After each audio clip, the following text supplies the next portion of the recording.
Sheikh Jaleel Navrang Congress party వ్యవస్థాపక జాతీయ అధ్యక్షులు 2026 మార్చి 5వ తారీఖున భారత్ బంద్కు పిలుపునివ్వడం జరిగింది.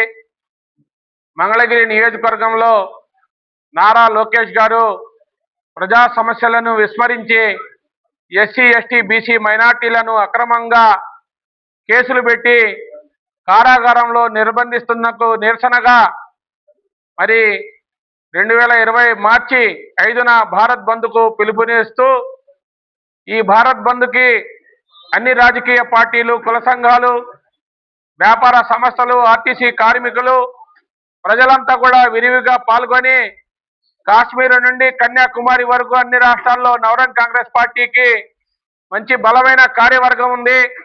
ఈ ఆంధ్ర రాష్ట్రంలో కూడా జగన్మోహన్ రెడ్డి గారు కాంగ్రెస్ పార్టీ, సిపిఐ, సిపిఎం పార్టీలను కూడా బహిరంగంగా ఈ బంద్కు విజయవంతం చేసే విధంగా కార్యాచరణ చేయాలని విజ్ఞప్తి చేస్తా ఉన్నాం. కేవలం ఈ రాష్ట్ర ప్రభుత్వం తన సామాజిక వర్గాలకే తప్ప అధికారంలోకి రాకముందు ఒక మాట, అధికారంలోకి వచ్చినాక ఒక మాట చెప్తా ఉన్నారు. మరి ముఖ్యంగా మా అమరావతి రాజధానిలో ఇదే రాజధాని అమరావతి అని చెప్పి అమరావతి రాజధానిలో ఉన్న రైతులకు కూడా ప్లాట్లు కేటాయించకుండా, రాష్ట్రం అభివృద్ధి చెందకుండా కేంద్రం నుంచి వేల కోట్ల రూపాయలు నిధులు తెచ్చి ఇతర దేశాలకి తరలించుకుపోతా ఉన్నారు ఈ తండ్రి కొడుకులు. అందుకనే మంగళగిరి నియోజకవర్గం కానీ కుప్పం నియోజకవర్గంలో ప్రజలు ఈ ఇద్దరిని కూడా ఓడించే విధంగా ఇప్పటి నుండే కార్యాచరణ చేయబోతామని తెలియజేస్తా ఉన్నాం.